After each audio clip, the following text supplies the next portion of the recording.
आज की सबसे बड़ी खबर है नीट पेपर लीक मामले को लेकर, जहां परीक्षा रद्द होने की पहले खबर आई और उसके बाद अब इसी मामले में हुआ है बड़ा खुलासा भी। लीक पेपर की पहली कॉपी नासिक में बनी है। सूत्रों के हवाले से खबर यह है कि नासिक से लीक पेपर की कॉपी हरियाणा पहुंची और हरियाणा में लीक पेपर के 10 सेट तैयार हुए। हरियाणा से फिर बिहार, आंध्र, जम्मू कश्मीर, राजस्थान पहुंचा है पेपर। सूत्रों के हवाले से एक तरफ जहां सीबीआई मामले की जांच करती हुई नजर आएगी, लेकिन उससे पहले जो पेपर व्हाट्सएप पर वायरल हुआ, जो कॉपी सबसे पहले सर्कुलेट हुई, उसको लेकर सूत्रों के हवाले से खबर यह है कि यह पहली कॉपी नासिक में बनी, फिर उसके बाद हरियाणा पहुंची। हरियाणा में इस पेपर के 10 सेट तैयार हुए और फिर उसके बाद अलग अलग राज्यों तक ये पेपर पहुंचा, जहां हरियाणा से बिहार, आंध्र, जम्मू कश्मीर और फिर उसके बाद राजस्थान पहुंचा है पेपर। परीक्षा जो 3 मई को हुई थी, उस परीक्षा को आज रद्द कर दिया गया है। एनटीए ने इस बात का फैसला लिया और साथ ही यह भी कहा है कि परीक्षा की नई तारीख का ऐलान जल्द ही किया जाएगा। 22,79,000 छात्र थे जिनकी तरफ से नीट यूजी की परीक्षा दी गई थी। साथ ही अब एनटीए ने यह भी कह दिया है कि जो छात्र प्रभावित हुए हैं उनको दोबारा परीक्षा के लिए रजिस्ट्रेशन नहीं करना होगा। साथ ही एग्जाम सेंटर्स में बदलाव नहीं होगा। नए एडमिट कार्ड जारी किए जाएंगे री एग्जाम के लिए और परीक्षा में शामिल छात्रों की फीस भी वापस की जाएगी। अक्षय मेरे सहयोगी और ज्यादा जानकारी के साथ इस वक्त जुड़ चुके हैं। और अक्षय, ये कुछ नाम राज्यों के जो सामने आ रहे हैं, सिर्फ यही नहीं है, लगभग खबर है 14 राज्यों तक इस पेपर की कॉपी पहुंचने के।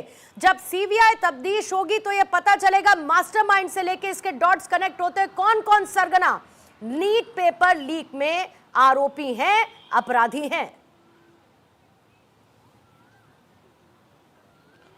पूर्णिमा, जिस तरह से ये खबर निकल के सामने आई है, निश्चित रूप से चौंकाने वाला मामला रहा है। सबसे बड़ी बात ये रही है कि जो अभी तक खबर निकल के सामने आ रही है, कई सफ़ेद पोशों के नाम भी सामने आ रहे हैं। हालांकि अभी भारत 24 को खोलना ये ज़रूरी नहीं है, लेकिन हमारे पास जो जानकारी है उसके अनुसार कई बड़े सफ़ेद पोश इसमें निश्चित रूप से शामिल बताए जा रहे हैं। सबसे बड़ी बात यह है कि सीकर की 2 बड़ी जो कोचिंग संस्था है उस पर भी सवालिया निशान है, वो भी संदेह के घेरे में है, जो भारत 24 को जानकारी मिली है। दूसरी बात यह है कि नासिक से ये खबर निकल के सबसे पहले सामने आई कि वहाँ से पेपर लीक किए गए, लेकिन जो प्रिंटिंग एजेंसी है उस पर भी सवालिया निशान है।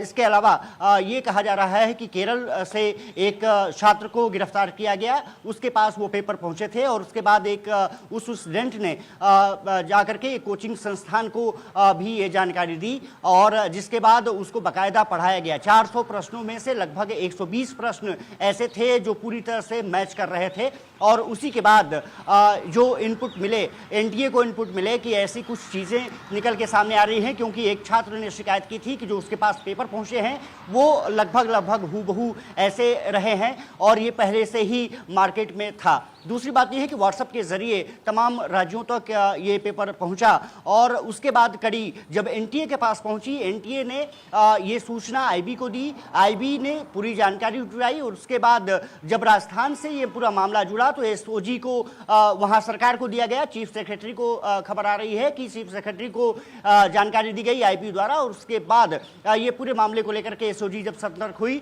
45 लोगों को अभी तक हिरासत में लिया गया है। कहा जा सकता है कि कई बड़े सफेद पोश इसमें शामिल बताए जा रहे हैं। देखना दिलचस्प ये होगा कि जब सीबीआई को, क्योंकि अभी तक इनफॉर्मल तौर पर सूचना दी गई है, लिखित तौर पर अभी सरकार की तरफ से उनके पास आदेश नहीं गया है, लेकिन जो ही आदेश पहुंचेगा, पेपर पहुंचेगा, सीबीआई इसमें प्रिलिमिनरी इंक्वायरी शुरू करेगी प्राथमिकी रिपोर्ट दर्ज करने के बाद। पूर्णिमा, कहा जा सकता है कि बड़ा सिंडिकेट निश्चित रूप से निकल के सामने आएगा, इसकी उम्मीद की जा रही है और खास करके 22,75,000 स्टूडेंट इसमें इस परीक्षा में शामिल थे। निश्चित रूप से उनको निराशा हाथ लगी है, लेकिन अब एनटीए ने कह दिया है कि उनके लिए फ्रेश एडमिट कार्ड जारी किए जाएंगे। लेकिन अक्षय, इसमें फिर घूम फिर के सवाल आता है एनटीए पर, क्योंकि ऐसा पहली बार नहीं है कि पेपर लीक की खबरें आई हो। 2024 में भी इस तरीके की खबरें सामने आई, सुप्रीम कोर्ट को इसमें इंटरवेन करना पड़ा। पहले एनटीए ने इससे इनकार किया, लेकिन फिर उसके बाद एक ही सेंटर से 720 में से 720 अंक वाले ऐसे छात्र थे जिस पर सवाल उठा कि आखिर ये संभव कैसे है, और सुप्रीम कोर्ट ने पूरी परीक्षा को कैंसिल करने से मना करने के साथ साथ कुछ ऐसे स्टूडेंट्स थे जिनको रीअपियर करने की बात की। अब इसके बाद सवाल ये उठता है कि जो छात्र पूरे साल मेहनत करता है, जो छात्र अपने आने वाले भविष्य की तैयारी करता है, उनके लिए ये बहुत बड़ा मेंटल टॉर्चर है। आप रजिस्ट्रेशन दोबारा से ना करने को कहें, आप फीस को वापस लौटा दें, आप कह दें कि हम अलॉट करेंगे आपके एग्जाम, लेकिन ये बच्चों के पर्सपेक्टिव से सोचना पड़ेगा कि उनकी मेहनत का क्या, उनके लिए ये कितना बड़ा मेंटल टॉर्चर है अगर बार बार पेपर लीक की ऐसी खबरें आती हैं सबसे बड़ी मेडिकल परीक्षा को लेकर।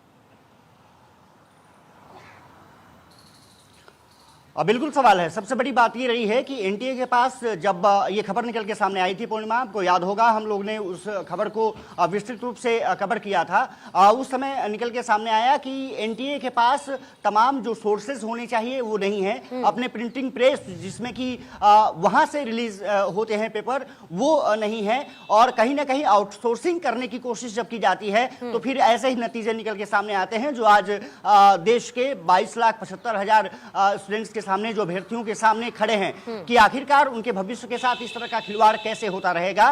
कहीं ना कहीं एनटीए की जिम्मेदारी है और सरकारी मशीनरी को यह तय करना पड़ेगा, शिक्षा मंत्रालय को तय करना पड़ेगा कि आउटसोर्सिंग के सहारे कब तक ऐसे बड़े एग्जाम कराए जाते रहेंगे। जब तक आउटसोर्सिंग बंद नहीं होगी, मुझे लगता है कि ऐसे जो ख्यालात हैं उसको दूर से नमस्कार करना पड़ेगा, क्योंकि जब तक सोर्सेस नहीं होंगे, रिसोर्सेस नहीं होंगे, निश्चित रूप से ऐसे मामले सामने आते रहेंगे और एनटीए को गहन विश्लेषण करना होगा। सिर्फ खाना पूर्ति नहीं करनी होगी और सरकार को इस पर कड़ी कार्रवाई करने की जरूरत है। सीबीआई जांच की अब जो बात कही जा रही है, ये माना जा रहा है कि प्रिलिमिनरी इंक्वायरी जल्द ही शुरू हो जाएगी प्राथमिक रिपोर्ट दर्ज करने के बाद। लेकिन कौन कौन से सफेद पोस्ट हैं, कौन से कोचिंग संचालक हैं, पेपर लीक का एक मास्टरमाइंड है मनीष यादव, वो बताया जा रहा है, जिसको फिलहाल हिरासत में लिया गया है। और बात वही है कि सिर्फ छोटी मछलियां पकड़ने से कुछ नहीं होगा, आपको ये समझना पड़ेगा कि बड़े वो लोग कौन से हैं जो इस तरीके की गतिविधियों में संलिप्त हैं, और इस बात को मेक श्योर करना होगा कि सिस्टम परीक्षाओं के मामले में लीक प्रूफ होना चाहिए। अक्षय, आपका शुक्रिया जानकारी के लिए।